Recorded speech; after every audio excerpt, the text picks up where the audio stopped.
What an absolute banger of an episode, guys. Just wow. After this, there's not a shred of doubt in my mind. Oshi No Ko is the best show this season. Obviously, there are other great series this season. Hell's Paradise, Demon Slayer, Heavenly Delusion, just to name a few in this banger season. But none of them capture the emotion that Oshi No Ko gives me every single week. It's wild. This show feels like it was made for me in particular, and I love it. Especially after reading the manga, guys. Oh man, we're going to get into some really good stuff. Manga discussion video for Oshi No Ko later today, by the way. Check the channel, guys. It's happening. But what an incredible episode.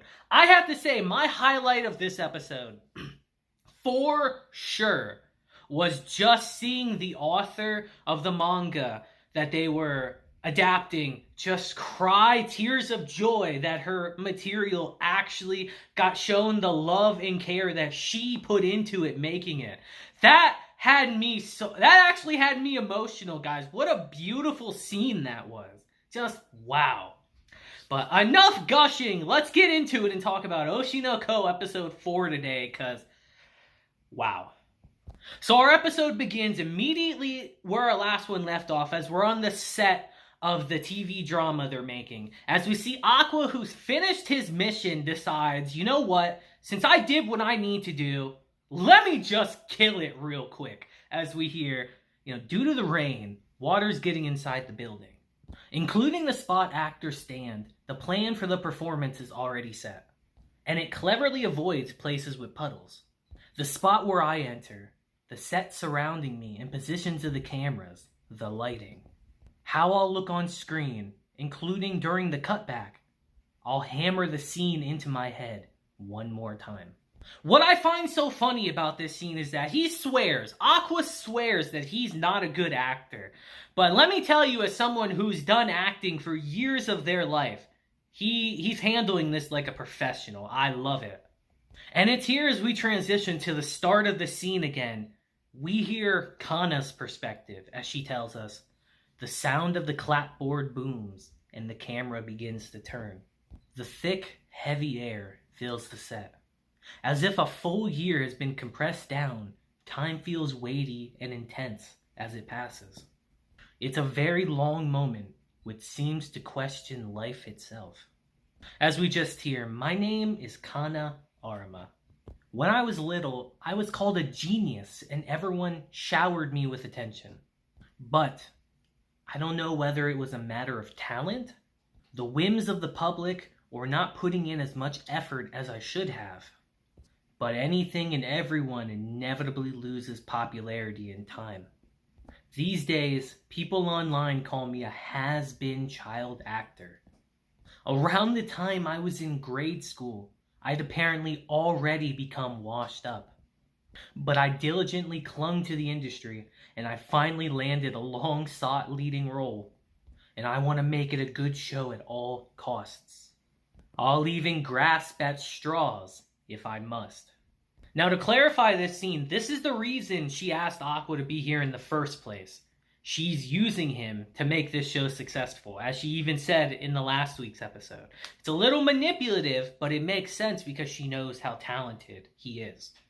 As she says, I get it, okay? I know this is a pretty crappy show.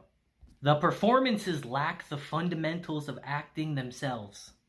The first 4 episodes have already been released, and nearly all the viewers are disappointed. They're all branding it a flop. But even so, it's not too late.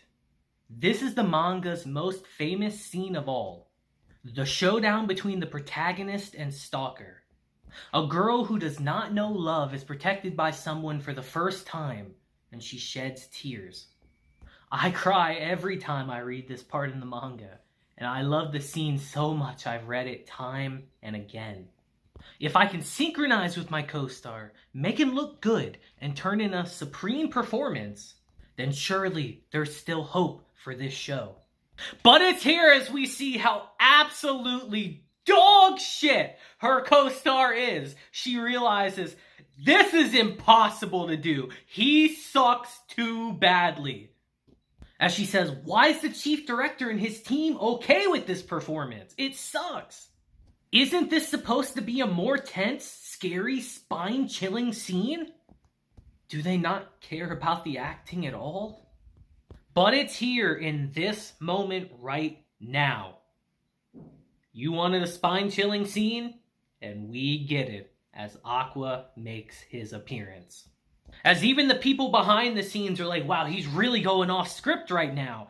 But this one guy realizes, no, this is stylish and it gives off a certain vibe. Keep this in. Let's roll with it. And as the scene plays out, he absolutely kills it. As Aqua says, I don't have the talent the way I did. I don't have an aura that keeps viewers' eyes glued to me. Which is why I'll use all the tools at my disposal. Props, the cameras, the lighting, the actors. Even if it takes leveraging them all, I'm gonna be like I. And as we see this scene play out, we see him even whisper into the lead actor's ear, you know, up close, you're actually pretty ugly. That's how you look without photo editing. Ha.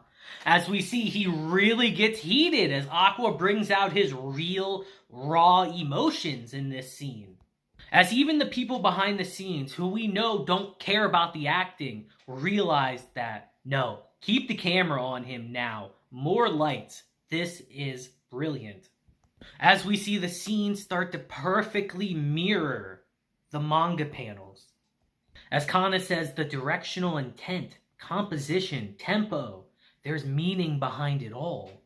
And it's here as the scene plays out, he sets it up perfectly for Kana, saying, haven't you wanted this chance?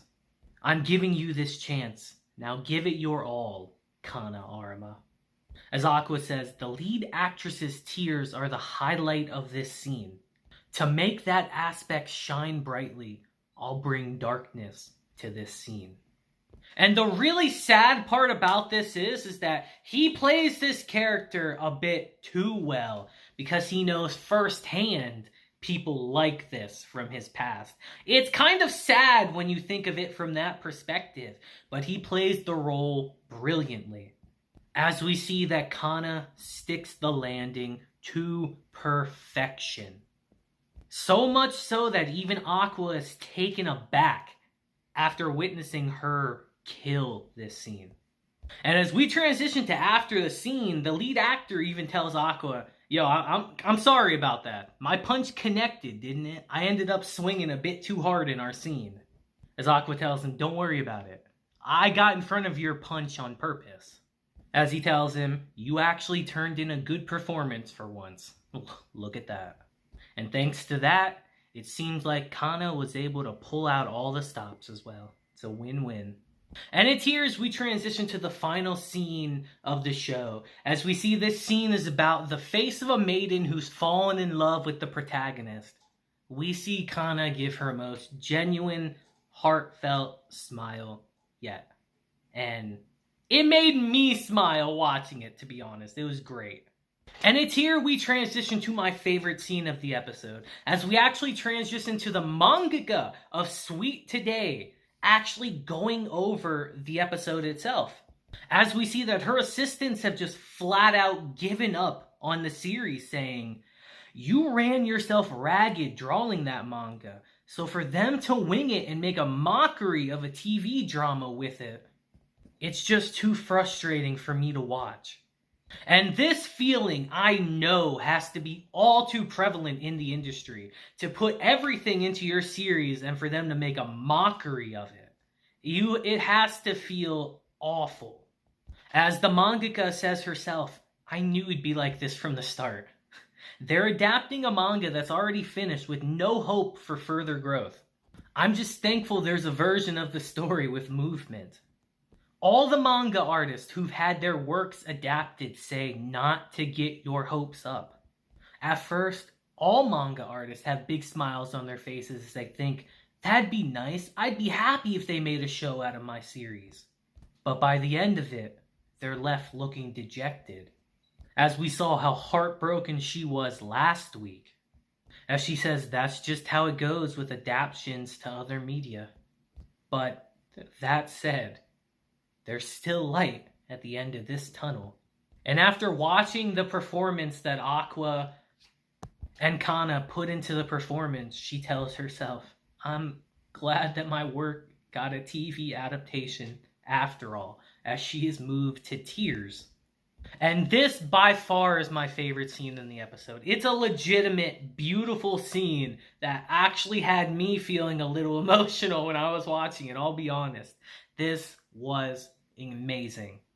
And it's here as we see the show airing, we see that most people feel the same way. As Aqua says, most of the viewers had already dropped the show, and only the hardcore fans of the manga and actors continued watching.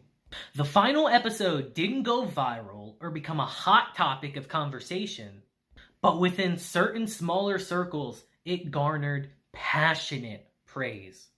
Because it's here as we transition to the after party for the staff that worked on the series, we actually see the mangaka approaching Kana and Aqua as she tells them, thank you for your hard work. As we see that Kana is a bit hesitant to say anything right here because she feels like this author's work was ruined by this series. And as she realizes how Kana feels, she tells her, in my opinion, it was your performance that carried the show, Arima. As she tells her, thank you. As we see that Kana is brought to tears in this moment. Another beautiful scene. But it's here in this moment, as if they kind of spoil the mood. We see the director approach Aqua and says, wow, that last episode was very well received.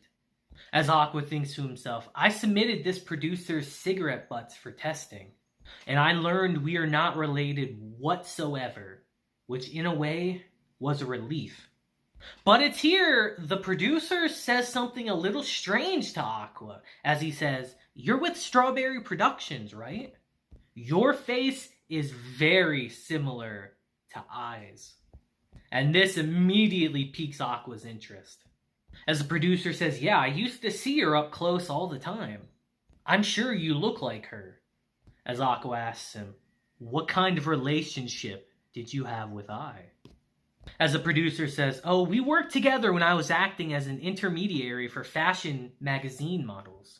After that, on top of sending jobs her way, I looked after her in various ways.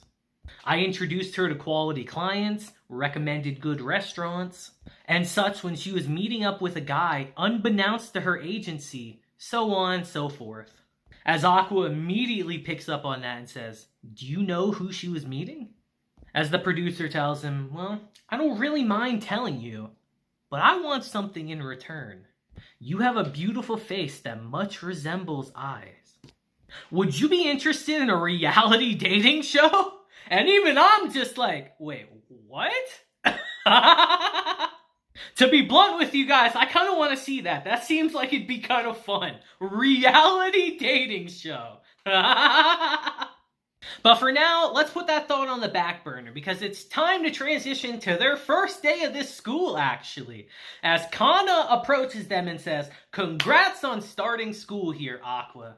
Oh, and I guess you too, Ruby. Here at U2 High. What a great name, by the way.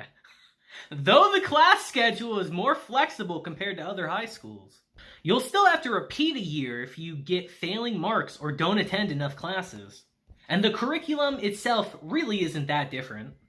But this guy's an actor. These two are members of a leading idol group. And that girl with a big bust is a pin-up model. Everyone here's an entertainer in one way or another.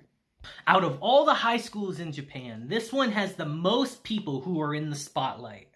Welcome to the world of show business. A cutthroat, cruel world. And it's here as we transition to Ruby's perspective on this first day. We see that she is very overwhelmed walking in here because this is vastly different than what she is used to. But it's here, even though she's nervous, we see that she actually ends up making a friend by the name of Minami Kotobuki, who's actually a pinup model, and I can understand why. And we see that there's actually someone in this school that she admires already, who goes by the name of Frill Shiranui. And she has some pretty wild eyes, I gotta say. As Ruby says, she's incredible. Her 9 p.m. Monday TV drama is a huge hit. She's a multi-talented entertainer who can sing, dance, and act. Frill Shiranui is the first person most people think of when they hear a beautiful girl. As Aqua tells her, yeah, I know who she is, Ruby. You seem kind of infatuated with her, huh? As Ruby tells him, yeah, she's my #1 favorite person right now. As Aqua tells her, well, I'm not really interested in her because my favorite always was and always will be I. And it's here as we actually see her walking through the school. Our boy Aqua, the Chad, just approaches her and says, oh yeah, you're Shiranui, right? My sister's in the same class as you. Please get along with her, won't you? To Ruby's complete embarrassment. But the funny thing is, she actually recognizes Aqua from the TV show. As she tells him flat out, I thought the show was really good. As we see that even he's kind of surprised by that. But as she turns to Ruby and asks who she is and what she does, Ruby's gonna awkwardly tell her, you know, I'm not currently doing anything right now. And she just tells her, well, keep at it, why don't you? As we see that Ruby is heartbroken at this, like, come on, make me an idol already. As Maiko even tells her later that night, don't rush me. You can't just say we're putting together an idol group. Okay, let's start the auditions. It's not that easy, you know. As Ruby even tells her, but they're gonna bully me. They're gonna bully me because I'm the only one not doing something right now. As Maiko even tells her, look, to put together a proper group, we have to hire a skilled scout and go through a number of formalities.